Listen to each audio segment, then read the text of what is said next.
A new way of life here in France. After cafes and restaurants shut at the weekend, today schools, colleges and universities across the country also shut. Parents on childcare leave, with many others working from home, as politicians warn that if people don't respect the advice to stay home, they will take action to force them to.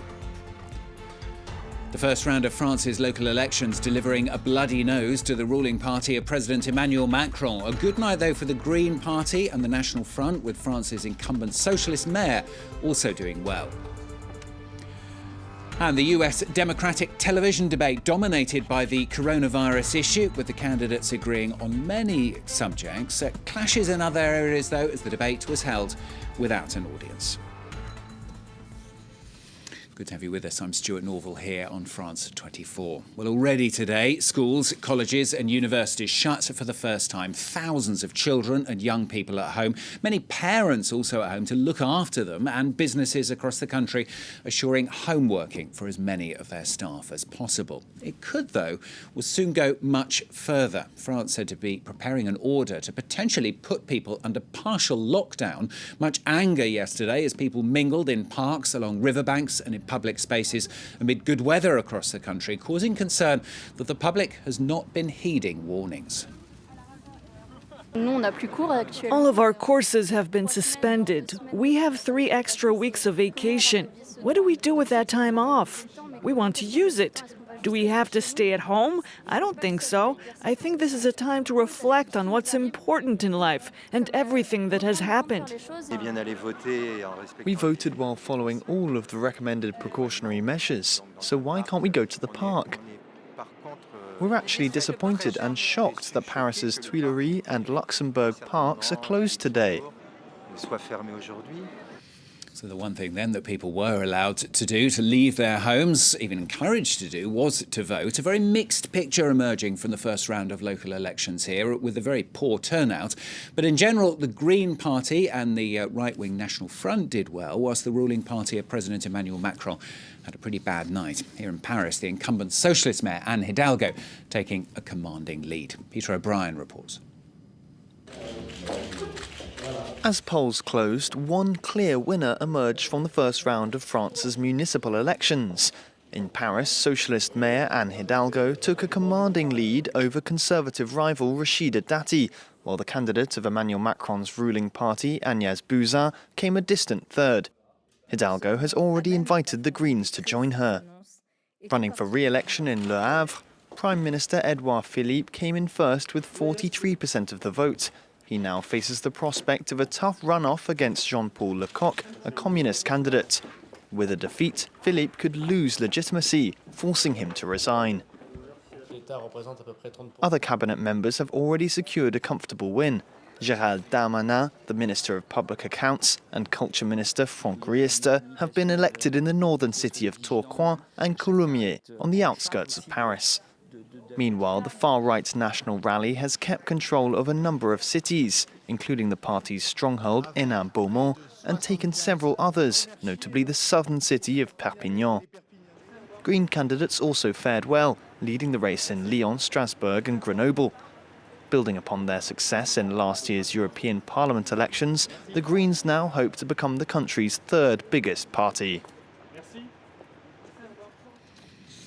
Well, now then, the French government deciding whether or not to continue with the second round of voting, which is due next weekend. The authorities here saying they'll take stock and medical advice before making a decision. It is with the opinion of the health authorities taken into account that we will make plans for the second round. At the beginning of the week, I will reconvene the Scientific Council. Then I will consult the representatives of the political parties.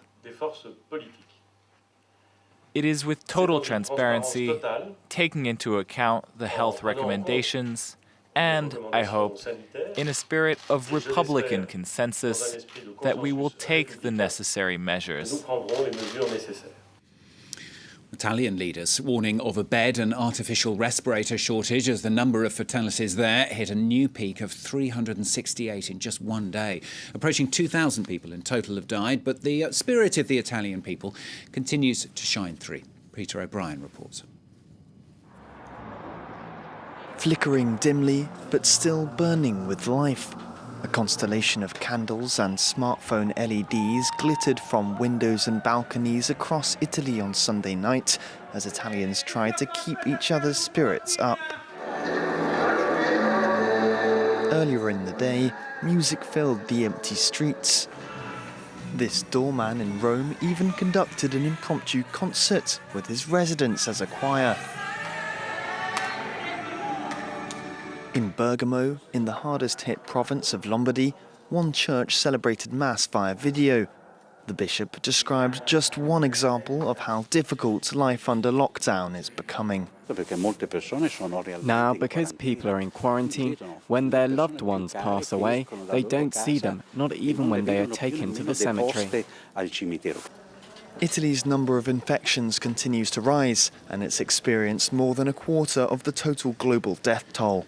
This catastrophe is like an atomic bomb. We're not used to this. It's bad. We can't work. But in such an emergency, it's right not to work. It's so deserted that Pope Francis was able to leave the Vatican unannounced and walk along one of Rome's main streets unimpeded to pray at two shrines for an end to the pandemic. The Federal Reserve in the US has taken massive emergency action to try to help the economy withstand the coronavirus outbreak. The benchmark interest rate cut to near zero, and it's to buy $700 billion in Treasury and mortgage bonds. The Fed making clear it will do all it can to counter the risks of recession. The G7 group of industrial nations is to hold an extraordinary meeting via video conference to try to bolster the international response to the outbreak. The spheres of health, economy, finance and research to be discussed. The event initiated, in fact, by the French President, Emmanuel Macron, who discussed it with Donald Trump by telephone on Friday. At the same time, finance ministers from the Eurozone, they're also having a similar video meeting. We're going to cross to Brussels now, speak to our correspondent Dave Keating, who joins us from there. Dave, the finance ministers meeting, but what can they actually do at this stage? Well, the idea is to calm markets and to agree some kind of coordinated economic response. Eurogroup chief Mario Centeno announced yesterday on Twitter that this meeting will be taking place by video conference. That's in order to ensure so-called symmetric representation. It's making sure that every country has their finance minister there. We had a problem on Friday where interior ministers were not coming to Brussels in person for a meeting because it was felt they had to stay home in their national capitals in order to deal with the crisis. Now, what they're really going to be trying to do is, in the countries that use the euro at least, agree on some financial measures that can calm the markets, particularly as there's a lot of apprehension ahead of today's opening about where they're going to go.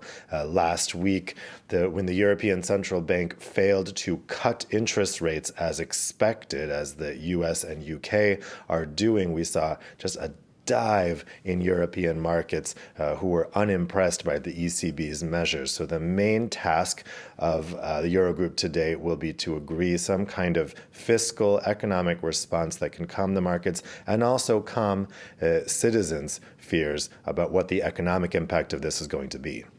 And Dave, meanwhile, across Europe, some countries, notably Germany, we've been hearing closing borders. I mean, what's Europe's response to that?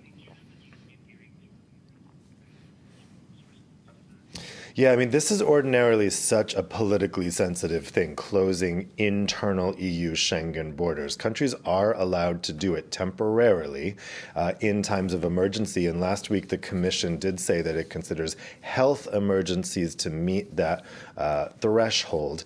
So far, the Commission response to this has been pretty soft, considering that this is ordinarily so politically sensitive. They've said border measures can be justified in the right circumstances, but they've warned warned that there could be unintended consequences. Germany's border closure today is a partial closure, so it's closure of all its borders except for those with Belgium and the Netherlands. Other countries had already imposed border closures, the Denmark, Poland, Czech Republic, and we've seen that these border closures, they're not closing the borders to goods or to commuters who work back and forth across the border, for instance, living in one country and working in the other. And we've seen in Denmark, for instance, separate lanes for trucks so that trucks can go straight through to deliver goods. So it's not a hard closure. The point is not to try to keep the virus out of these countries because, of course, it's already in every single EU country. The point is to discourage travel. Basically, if you show up as a tourist at the border and you say, I want to cross because I have a hotel and I'm going to a spa, they're going to say, no, you can't come in. So it's a partial closure, and it's basically intended to stop people from traveling. Borders are the kind of easiest place to set this up, but it's not so easy because don't forget these are internal EU borders. There's no infrastructure there right now. The countries have to set up these border checks, and that's what has a lot of people worried because that requires resources and personnel that could otherwise be devoted to treating the outbreak. So Commission President Ursula von der Leyen warned last week that the WHO, the World Health Organization, has said that travel restrictions are not going to be terribly effective in combating the virus at this stage. She said yesterday in a video message again that she is concerned about the border closures now because she's worried that even with these measures in place to allow goods to cross, it can still inhibit goods transport within the EU if there's big queues at the border crossings at highways.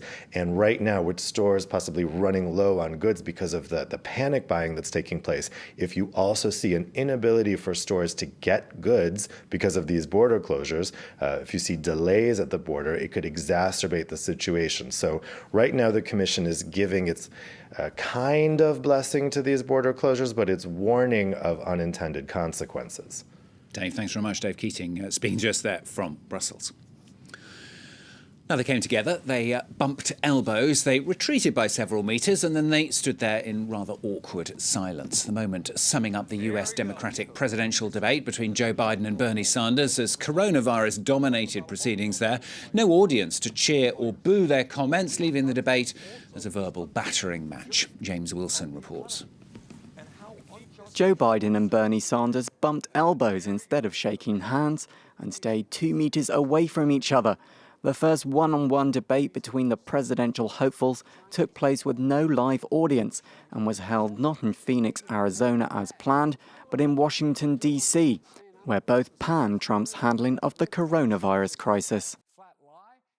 It is unacceptable for him to be blabbering with unfactual information which is confusing the general public.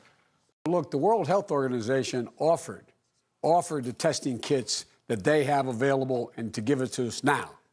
We refused them. But the two candidates also turned their fire on each other, with Biden opposing Sanders' more radical plan for a healthcare overhaul that would extend government coverage to all Americans. Look, the senator talks about his Medicare for all.